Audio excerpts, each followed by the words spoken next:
தமிழகம் எங்கும் கிளைகள் கொண்ட Annamalai institute of hotel management and hospital management படிப்பில் சேர்வதற்கான அட்மிஷன் நடைபெறுகிறது. சென்னை ஈசிஆரின் பல்வேறு பகுதிகளில் சாலைகள் மோசமான நிலையில் உள்ள நிலையில் இது குறித்து நமது செய்தியாளர் ஆதாம் தந்த தகவல்களை தற்போது பார்க்கலாம். இங்க இருக்கக்கூடிய பகுதியில் சாலைகள் எவ்வாறு இருக்கிறது, அங்க பொதுமக்கள் எந்த மாதிரியான குற்றச்சாட்டுகளை முன்வைத்திருக்கிறாங்க, உங்களுடைய கருத்துக்களை பதிவு பண்ணுங்க.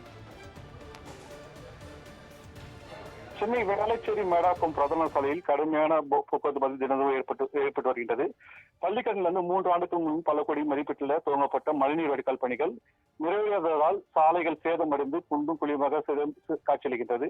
இதனால நீண்ட நேரம் போக்குவரத்து பாதிப்பு ஏற்பட்டு தினந்தோறும் வாகன ஓட்டிகள் அவதியடைந்து வருகின்றனர்.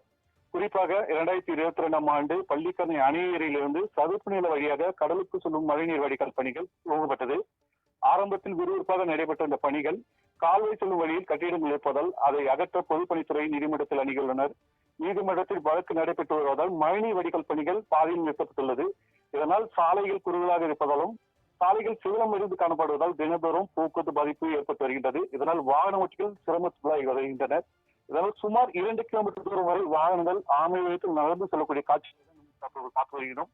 5 நிமிடத்தில் கடந்து செல்லக்கூடிய இந்த சாலையை நீண்ட தூரம் கடந்து செல்லக்கூடிய ஒரு சூழல் உருவாகியுள்ளது. பணிக்கு மற்றும் பள்ளிக்கு செல்லும் சூழல் என பலர் இந்த போக்குவரத்து பாதிப்பில் சிக்கி தருகின்றனர். இதனால் உரிய நேரத்துக்கு அவங்க செல்லக்கூடிய இடத்திற்கு செல்ல முடியாத ஒரு சூழ்நிலை இருக்கின்றது. விரைந்து மழைநீர் கால்வாய் பணிகள் முடிந்த பின்னரே சாலைகள் சீரமைத்து போக்குவரத்து பாதிப்பு இல்லாமல் கடந்து செல்லக்கூடிய ஒரு நிலை இந்த பகுதியில் ஏற்படும் என அதிகாரிகளும் பொதுமக்களிடம் தெரிவிக்கின்றனர். ஆடம், தொடர்ச்சியாக அந்த பள்ளிக்கரணை பகுதியில் காலை மற்றும் மாலை வேளைகளில் பள்ளி கல்லூரி முடித்து செல்லக்கூடியவர்களாகட்டும், அதே போல் வேலைக்கு செல்லக்கூடியவர்களாகட்டும், ஏன்னால் அது ஒரு பிரதான சாலையாக இருக்கிறபடியால் அந்த சாலையை அதிக அளவு பயன்படுத்துவர். அங்கே இந்த பாதாள சாக்கடை திட்ட பணிகள் மற்றும் அது மட்டும் இல்லாமல் தற்போது மழைக்காலங்கள் என்பதால் இந்த மழை நீர் வடிகால் வாரிய துறையினர் சார்பாக நோண்டப்பட்டிருக்கக்கூடிய பள்ளங்கள், இது தொடர்பாக அதிகாரியிடம் ஏதாவது கேட்டிருந்தீங்களா? அவங்களுடைய கருத்து என்ன பதிவு பண்ணிருந்தாங்க, அதை பற்றி பதிவு பண்ணுங்க. கண்டிப்பாக சென்னை புறநகரிலிருந்து சென்னையை நோக்கி தான் இந்த பள்ளிக்கரணை மேடாக்கம் பிரதான சாலை இருக்கின்றது.